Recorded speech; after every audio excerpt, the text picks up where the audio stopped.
The sonic boom you're about to hear from Chevrolet's newest subcompact, the Sonic, will probably be heard in the hallways of television networks. That's because the entire advertising budget for the launch of the Sonic is going to be done online. For the first time at Chevy, we are launching the Chevy Sonic entirely digitally. So there's no TV buy at the beginning? No TV buy at the beginning. For the first 3 months of the launch, it's all going to be digital.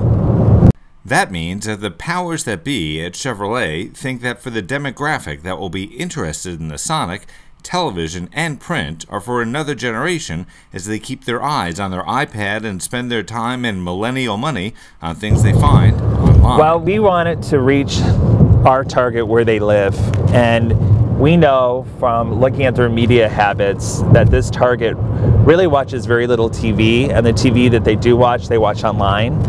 The marketing team at Sonic is focusing on social media, meaning not just Facebook and Twitter, but also interactive launch games that could help you potentially win a Sonic. What we're doing is some pretty big stunts to get a lot of attention and raise awareness. So we're actually launching the Sonic. Actually, we're going to bungee jump the car off of a 100-foot building in Long Beach, California. And the content from that is going to live on a new website called letsdothis.com. And we're going to encourage people to go to this website to see the content, but also to participate in a new game where if people do their first-time experiences and challenges, they can earn points to then win a Sonic. As for the car itself, GM says it's the only subcompact built entirely in the United States. According to the press materials, the Sonic created about 1,000 jobs and a $545 million upgrade at the General Motors Orion Assembly Plant in Michigan.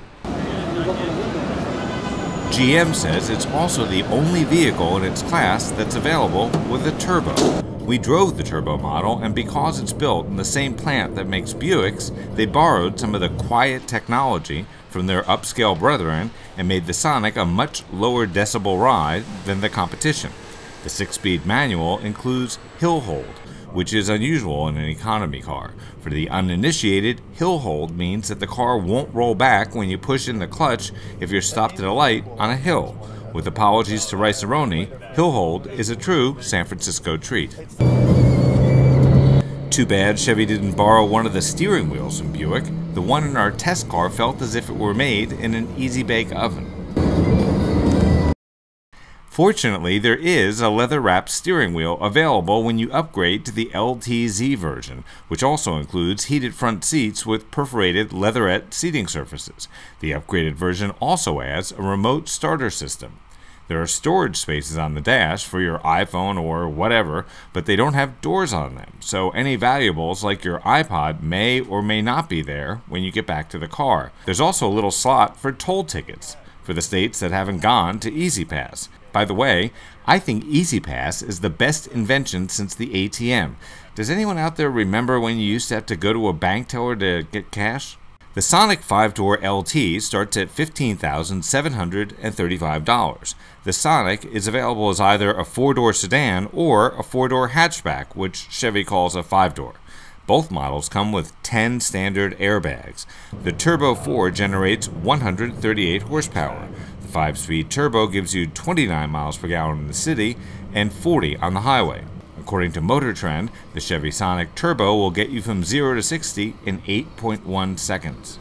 Options on our test car included a turbocharger with a 6-speed manual, connectivity plus cruise control, and a few other things. It came out to $17,570. I'm Grant Winter reporting for Real World Test Drive.